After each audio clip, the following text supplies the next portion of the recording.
আল্লাহর জিকির যারা করেছে, আল্লাহর নাম যারা নিয়েছে, আল্লাহর প্রশংসা যারা করেছে এই জমিনে, আল্লাহ পাক তাদেরকে কেবলমাত্র কামিয়াবি করেছেন। এখন আপনি বলবেন ভাইজান আমি তো নামাজ পড়ি, তাহলে কি আমি ব্যর্থ? জি হ্যাঁ আপনি ব্যর্থ। হুজুর আমি হজ করেছি, আমি কি ব্যর্থ? হ্যাঁ আপনি ব্যর্থ। কিসের জন্য? কেননা আপনি নামাজকে যে উদ্দেশ্যে পাঠানো হয়েছিল আপনি ওই উদ্দেশ্যে নামাজ পড়েননি। হজ যেভাবে করতে বলা হয়েছিল আপনি করেননি। সারা জীবন লোকের টাকা চুরি করে, লোকের সম্পদ চুরি করে বুড়ো বয়সে গিয়ে হজ করে বলছেন আল্লাহ সব গুনাহ মাফ করবে। আরে আল্লাহ তো বেশ্যা মেয়েকেও জান্নাত দিবে, আল্লাহ তো চোরকেও জান্নাত দিবে, আল্লাহ তো খুনিকেও জান্নাত দিবে।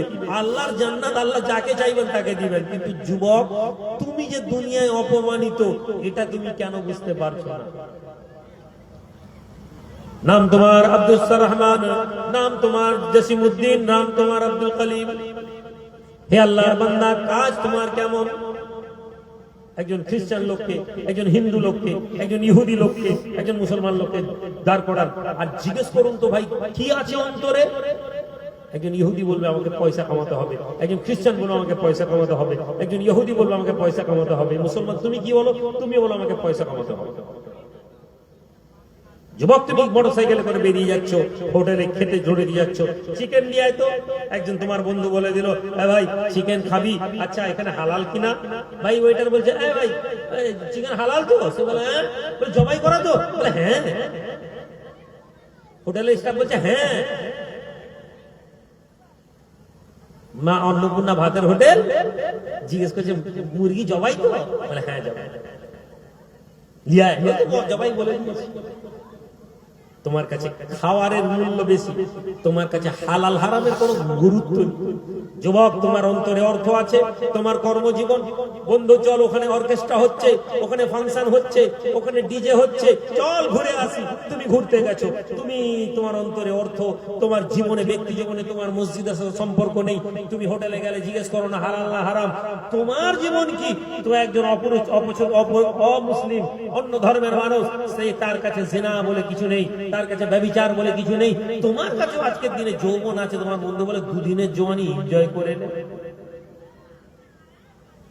তুমি তারপরে কি বলছো? বলো ভাই আমি মুসলমান, ভাই আমি মুসলমান। কিসের মুসলমান তুমি? আমার নাম আব্দুল করিম, গরুর গোশ খাই। এই জাতির যুবক, তোমার তাকদীরে কি করে পরিবর্তন আসতে পারে? তুমি কিসের মাধ্যমে তুমি বলতে পারো যে তুমি মুসলমান? মুসলমান কে ছিল তুমি কি করে বুঝবে?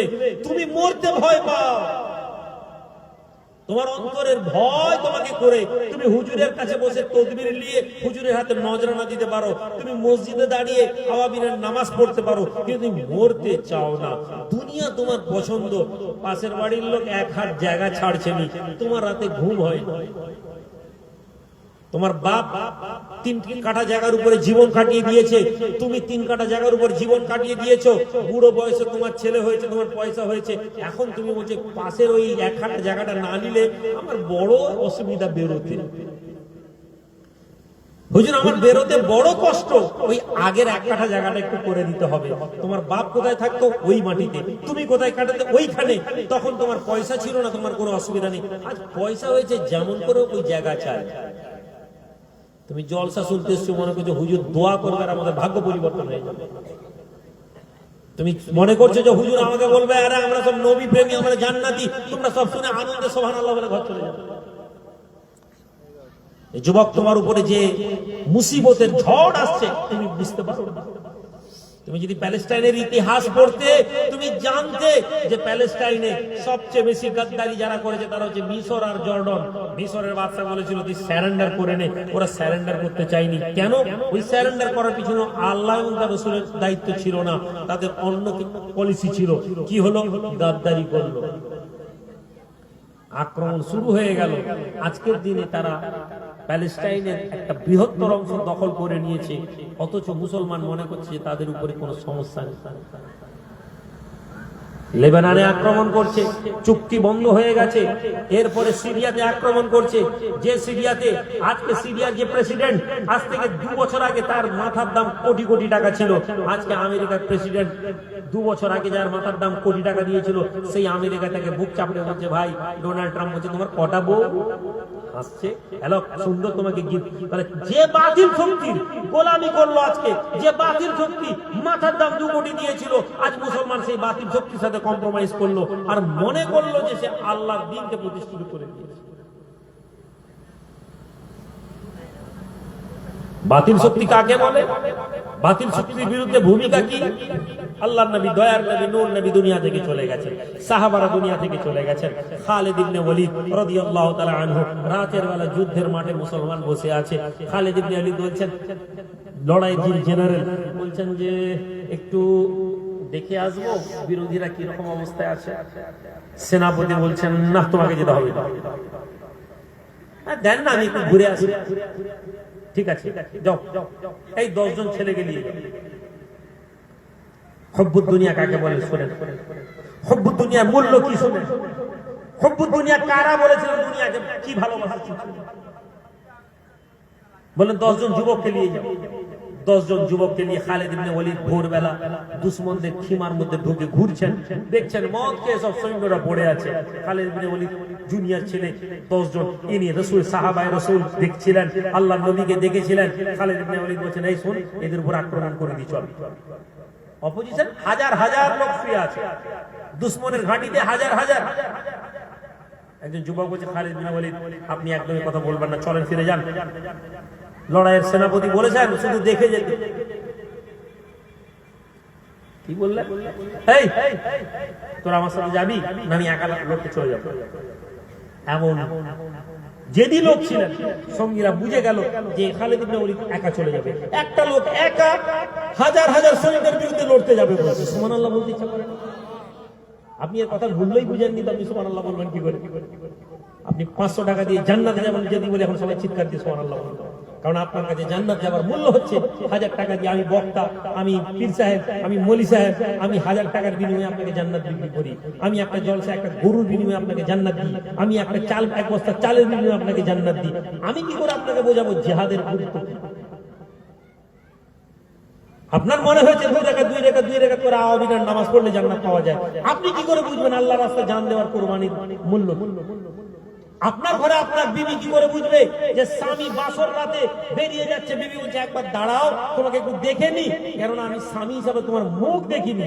ওই স্বামী বলছে যে শোনো, আল্লাহর রাস্তায় বেরোচ্ছি, ফিরে এলে দেখা হবে, আর শহীদ হয়ে গেলে আল্লাহ দায়িত্ব নেবেন কিয়ামতের মাঠে। আপনার বিবি কথা বুঝবে কি করে? আপনি আপনার বিবিকে কি কথা বলেন? আপনি কলকাতা যেতে যাচ্ছেন, আপনার বউয়ের মন খারাপ শুনে আপনি ঘরে চলে আসেন। কি গো তুমি কাজে গেলে? হ্যাঁ তোর মন খারাপ হলে চলে দাও, আজকে কাজে যাবেন। তুমি কি করে বুঝবে মুসলমান যে তোমার সম্মান কোথায় বাঁধা আছে? তোমার সম্মান কি করে এসেছিল তুমি কি করে জানবে? তুমি তোমার সোনালী ইতিহাস পড়োই, তুমি তোমার ইসলামের তারিখ বুঝোনি। তুমি তো ব্যস্ত আছো তাবলীগ জাহান্নামী, বেরেলি জাহান্নামী, ফুরফুরা জাহান্নামী, আজানগাছি জাহান্নামী, তাবলীগ জাহান্নামী, আহলে হাদিস জাহান্নামী, সবাই সবাইকে জাহান্নামী বলতে ব্যস্ত। তুমি তো জাহান্নামের ফতোয়া দিতে ব্যস্ত। তুমি কি করে বুঝবে মুসলমানের সম্মান? তুমি কি করবে বুঝবে মুসলমানের কদর কি? তোমাকে যদি আল্লাহর রাস্তা ডাক দেয়, তুমি উকি মেরে দেখো, আরে ওটা কে? ও আইমা ডেকেছে? না আমরা যাবনি, আমরা তো অমুক দল করি। ও ওটা অমুক দল, আমরা যাবনি, আমরা তো আইমার ছিলাম। তুমি কি করে বুঝবে যুবক যে মুসলমানের ঐক্যবদ্ধতার আহমিয়ত কি ছিল, মুসলমানের জন্য মুসলমানের দায়িত্ব কি ছিল? তুমি বুঝবে কি করে? কেননা তুমি নবীর হুকুম জানো না, হাদিস জানো না। খালিদ ইবনে ওয়ালিদ রাদিয়াল্লাহু তাআলা বলেন, চল লড়াইয়ে নেমে যাই। ছেলেরা বলছে হবে না, তোরা না যাবে, আমি একা। লাফিয়ে গেছে, আক্রমণ করেছেন।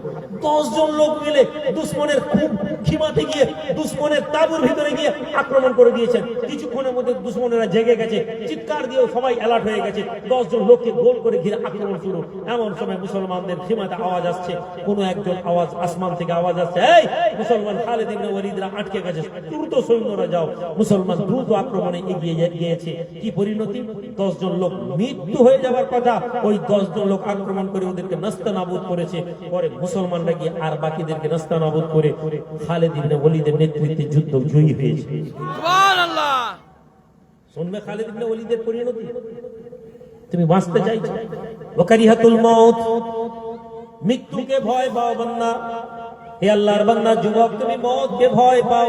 তুমি চাও দুনিয়ার জমিনে তুমি যেন বেঁচে থাকো, আরো বেঁচে থাকি, আরো বেঁচে থাকি, আরো বেঁচে থাকি। কতদিন বান্দা? হে আল্লাহর বান্দা, তোমার মওত হবে। এর পূর্বে রাসূলুল্লাহ দুনিয়ার জমিনে শ্রেষ্ঠ মানুষ দুনিয়া থেকে মারা গিয়েছেন। আর কোন ব্যক্তি কোনদিন বলতে পারে না যে আমি বাঁচতে পারি। নবীর আগেও মানুষ এসেছেন, নবীর পরেও মানুষ এসেছেন। কুল্লু নাফসিন যায়িকাতুল মউত, এই কথার মূল্য সেই ব্যক্তি বুঝে যাবে যখন তুমি জানতে পারবে মওত এসেছে। দুনিয়া তোমার কাছে আর মায়না রাখবে না। আমি বলছি আমার কি সম্মান নেই, লোক আমাকে কি বলবে? সব ঝুট ঝামেলা আমাকে মাঝে মাঝে বলে ছেলেরা, ভাইজান কি হবে? আর বাস্তবিক আমি রুহুল আমিন যদি আপনাদেরকে ওয়াজ করি না, আমি রুহুল আমিন যদি আপনাদের পীরদের কথা বলি না, আমি রুহুল আমিন যদি আপনাদেরকে ওলি আল্লাহর কথা বলি না, আপনি দেখবেন আমার এখানে কোনো বিরোধী নেই, সবাই সুবহানাল্লাহ বলবে। আমি রুহুল আমিন যদি আমি নামাজের দাওয়াত দিই না, সবাই আমার সাথে আছে, কেউ আমার বিরুদ্ধে নেই। কিন্তু আমি রুহুল আমিন যদি বলি ভাই মুসলমানদের হক আদায় করতে হবে, মুসলমানদের হক আদায় করার জন্য মাঠে যেতে হবে, মুসলমানদের হক আদায় করার জন্য লড়াই করতে হবে, মুসলমানদের হক আদায় করার জন্য যদি তৃণমূলের বিরুদ্ধে বলতে হবে, সিপিএমের বিরুদ্ধে বলতে হবে, বিজেপির বিরুদ্ধে বলতে হবে, আপনি দেখবেন আপনি আমার বিরুদ্ধে চলে গেছেন। কেন না? আপনি যখন আমার এই জায়গায় দাঁড়িয়ে আমার পক্ষে দিবেন, তখন আপনার ব্যক্তি স্বার্থে আঘাত লাগতে পারে। ওলি আল্লাহরা জান্নাত নিয়ে যাবেন, এই কথা বলায় কারো ব্যক্তির সাথে আঘাত লাগেনি। মসজিদে নামাজ কায়েম করার দাওয়াত দেওয়া কোলাঘাট ব্লকের থার্মলের কাজটা কাড়ি লাগতো, ওই লোক বলবে আমি আর নেই, আমার রুজি রুটি। হে আল্লাহর বান্দা, তোমার পূর্বে তোমার রুজি রুটির দায়িত্ব কে নিয়েছিল? তোমার বাপ কোলাঘাট থার্মলে কাজ করেনি, তোমার বাপের রুজি কেটেছে। তোমার গ্রামে অসংখ্য ছেলে কোলাঘাট থার্মলে কাজ করেনি, আল্লাহ তাদের জীবন কাটাচ্ছেন। তাহলে তোমার মনে কেন হলো যে তোমার রুজি রুটিটা ওই কোলাঘাট থার্মল পাওয়ারে গেটে যদি কাজ না পাই, আমার রুজি রুটি আটকে যাবে, আমি খেতে পাবো না? এই ইমানের মালিক হওয়ার পরে তুমি কি করে মনে করো তুমি মুমিন? তুমি নিজেকে প্রশ্ন করো, কেন তোমার মনে হয়েছে যে তোমার রিস্কের দায়িত্ব কোনো ব্যক্তি, মানুষ, কন্ট্রাক্টর, নেতা নিয়ে? সম্মানিত ভাইরা, কি করতে পারি? আমাদেরকে আল্লাহ এবং তার রাসূলের কথাকে মনের মধ্যে আখিরাতকে গুরুত্ব দিতে হবে, আখিরাতের আকাঙ্ক্ষা আনতে হবে, আখিরাতের মহব্বত তৈরি করতে হবে। আখিরাত আমাদেরকে মাথায় রাখতে হবে, আমরা দুনিয়া থেকে চলে যাব। কিন্তু যারা মনে করে যে বাঁচবে, তারা বাঁচতে পারেনি। নবীজি বলছেন, যখন তোমরা বাঁচতে চাইবে তোমাদেরকে হত্যা করা হবে।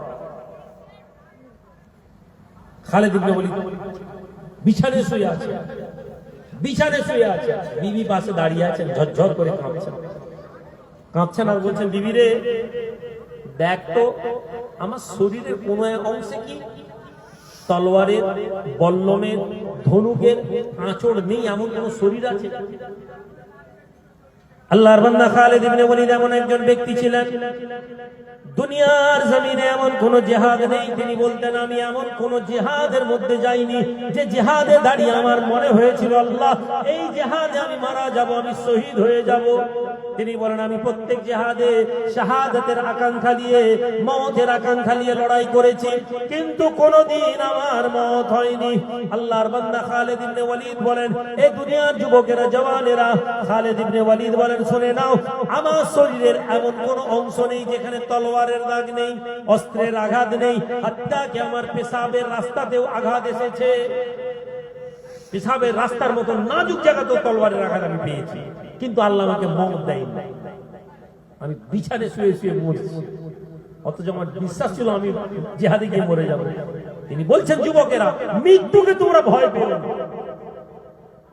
আজ আমার নসল দুর্বল, আমার জাতি দুর্বল, আমার বাপ আমার দাদা এটা শিখিয়েছে, বাবা ওসব ঝুট ঝামেলায় যাওয়া যাবে না। ঝুট ঝামেলা কাকে বলে?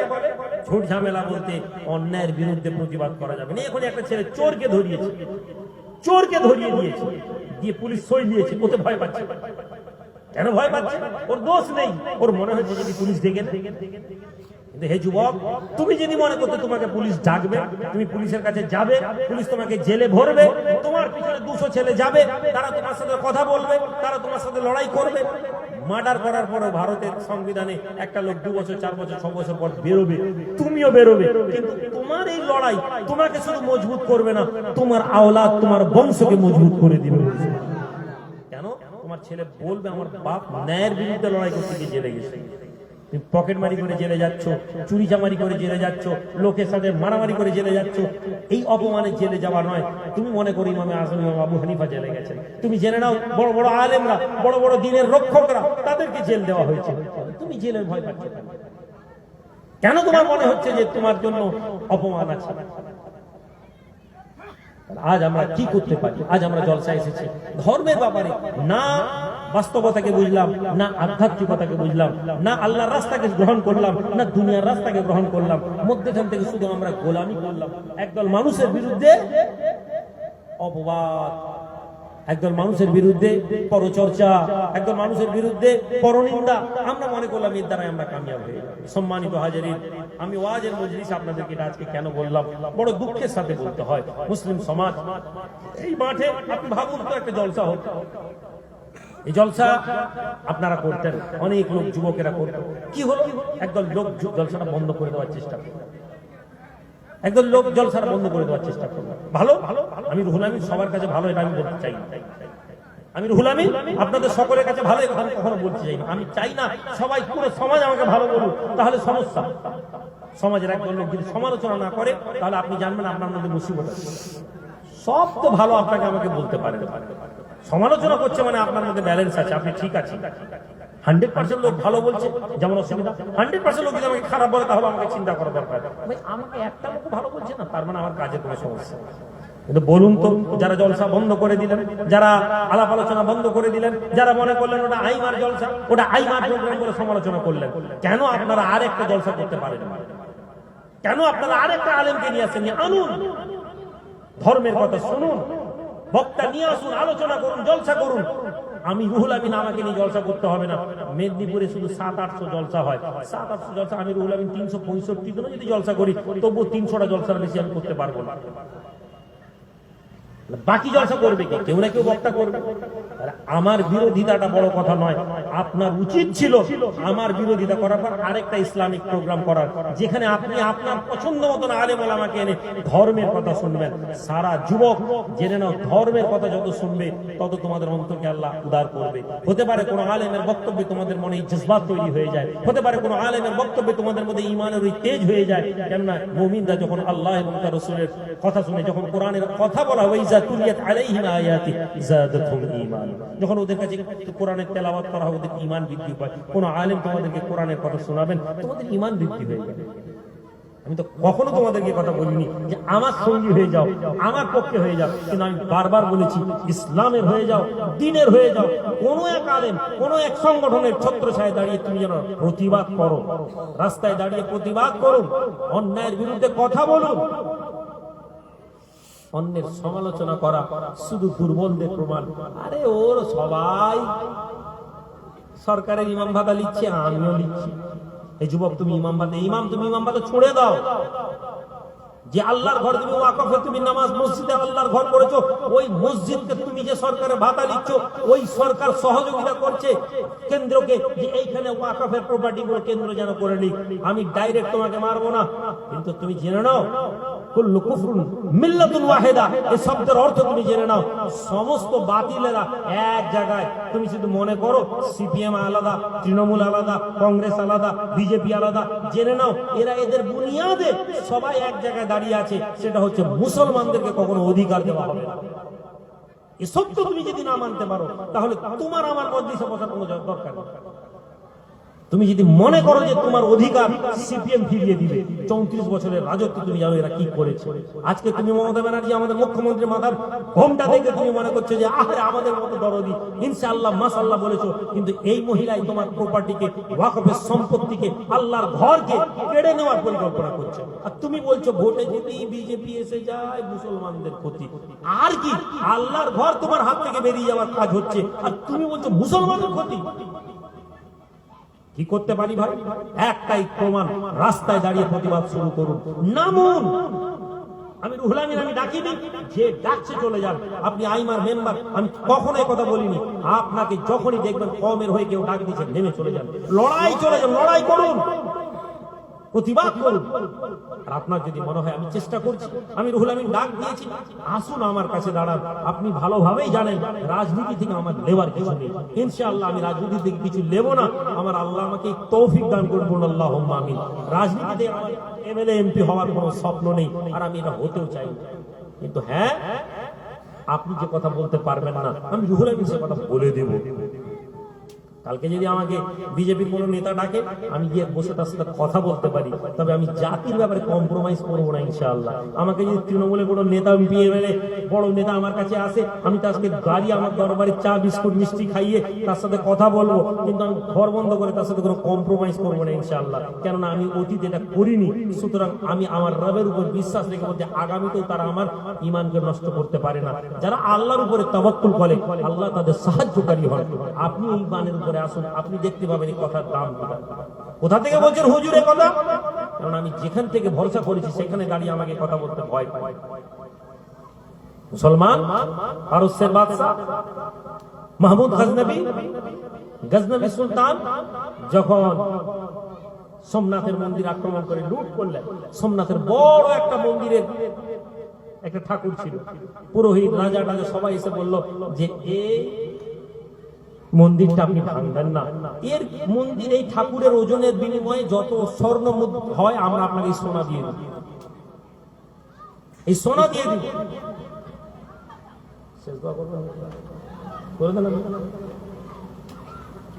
আমাদের আমিরুল ভাই জানেন তো নাকি, দরবারে মোহাম্মদের মানুষ, সহজ সরল মানুষ, সাদা সিধা লোক, ঝুট ঝামেলা কিন্তু একটা জায়গায় জুড়ে আছে।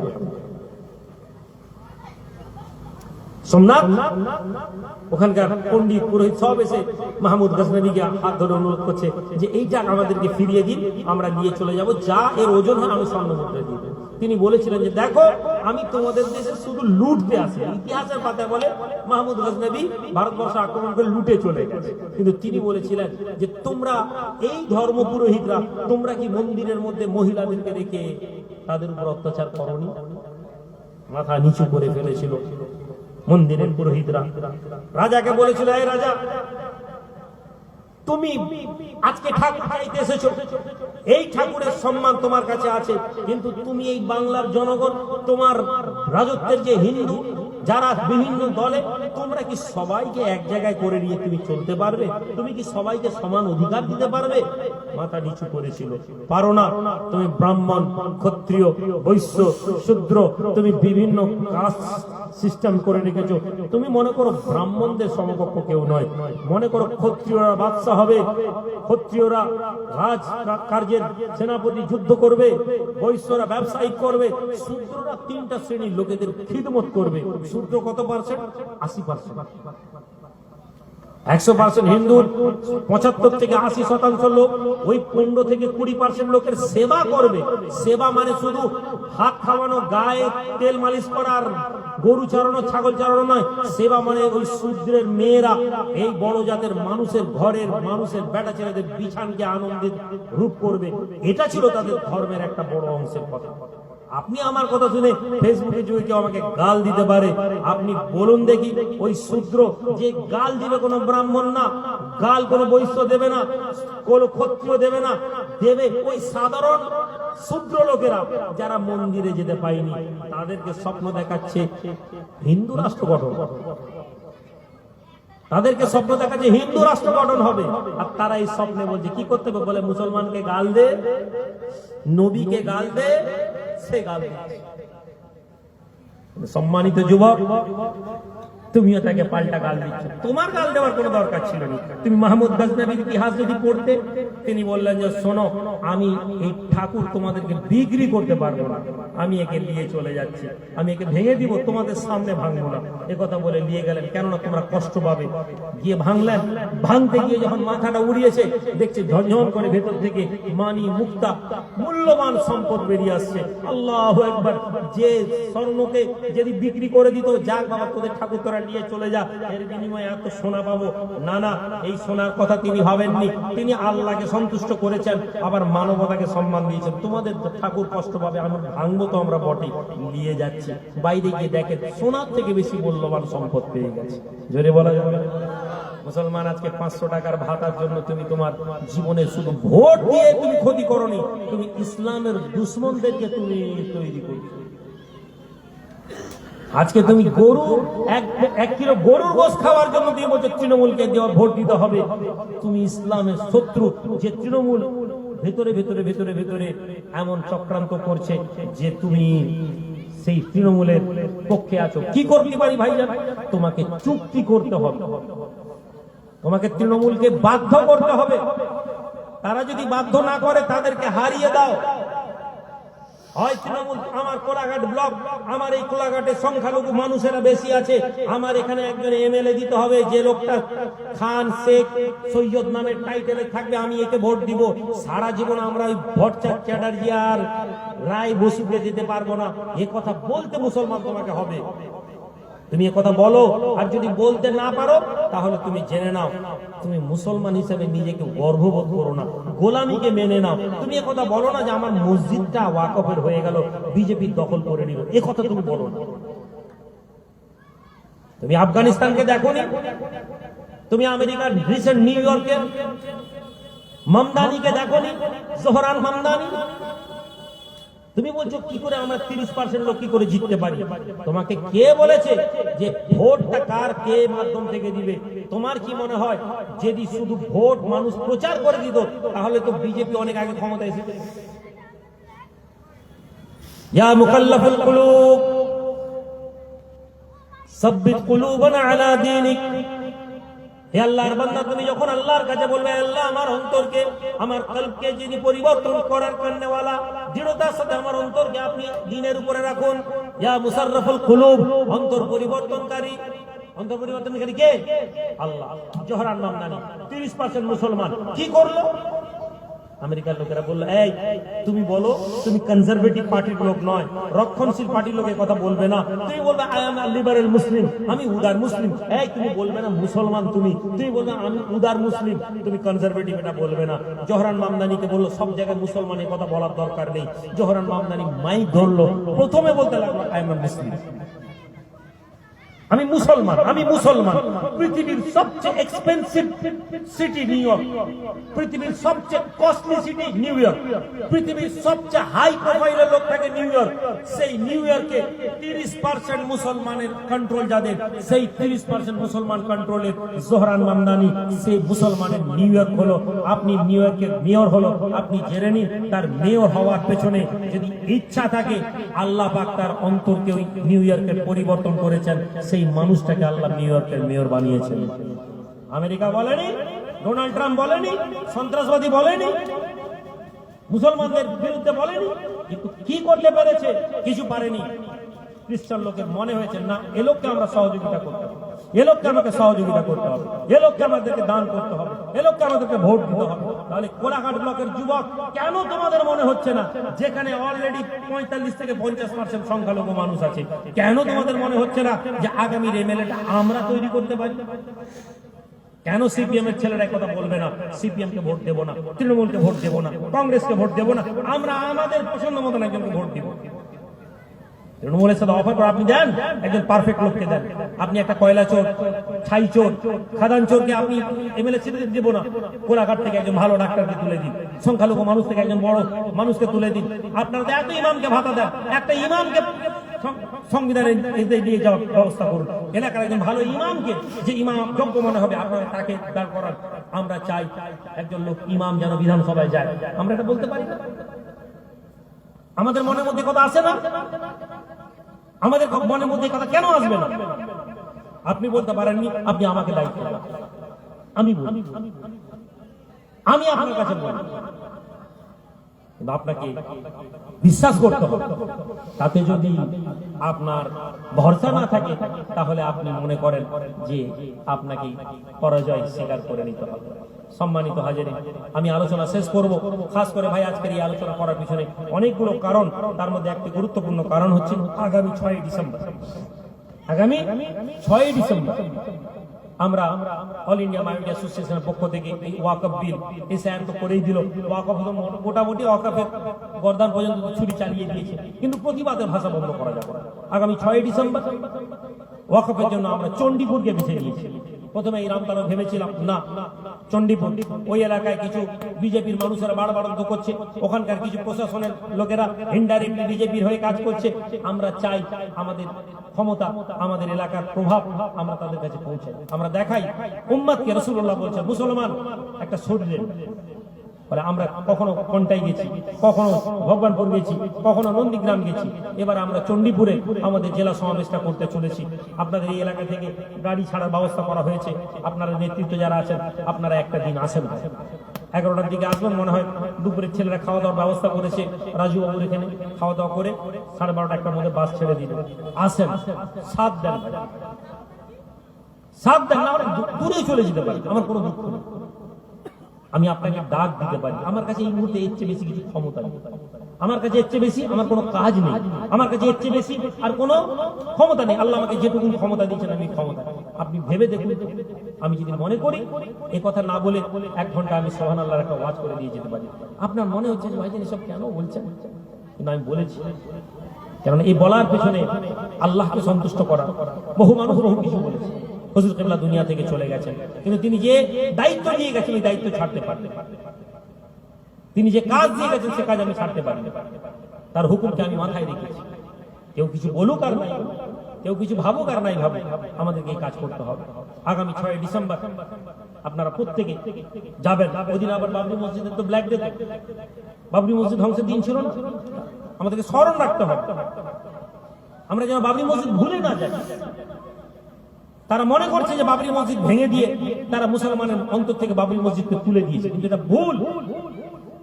আমরা বাবরি মসজিদ ভুলিনি। আমরা রাম মন্দির ভাঙবো কথা আমরা কোনোদিন বলতে পারি না, কিন্তু আমরা আমাদের আওলাদদেরকে শিখাবো যে একটা দল ছিল যারা মসজিদ ভেঙেছে, এই কথা আমরা শেখাবো তাদের। তারা ইতিহাস মুছে দিতে চাইছে, আমাদের দায়িত্ব ইতিহাসকে জিন্দা করে রাখা। জোরে বলি সুবহানাল্লাহ। আগামী 6 ডিসেম্বর আমরা প্রত্যেকে উপস্থিত হব। আপনারা দায়িত্ব নিয়ে যাবেন। আপনাদের আমি এর আগেও বলেছি জনগণের ঊর্ধ্বে কেউ না, আমি এর আগেও বলেছি জনগণের ঊর্ধ্বে কেউ না। আপনি যদি দাঁড়িয়ে যান, তৃণমূল বলুন, সিপিএম বলুন, কংগ্রেস বলুন, সবাইকে মানতে হবে যে না, সংখ্যালঘু মানুষকে অধিকার দিতে হবে, আর ভিক্ষা দিলে হবে না। অধিকারের লড়াইয়ের জন্য নামুন, অধিকারের লড়াইয়ের সঙ্গে আসুন, দেখবেন আল্লাহ কামিয়াব দিবেন। ছোট্ট করে সাল্লাল্লাহু আলাইহি ওয়া সাল্লাম।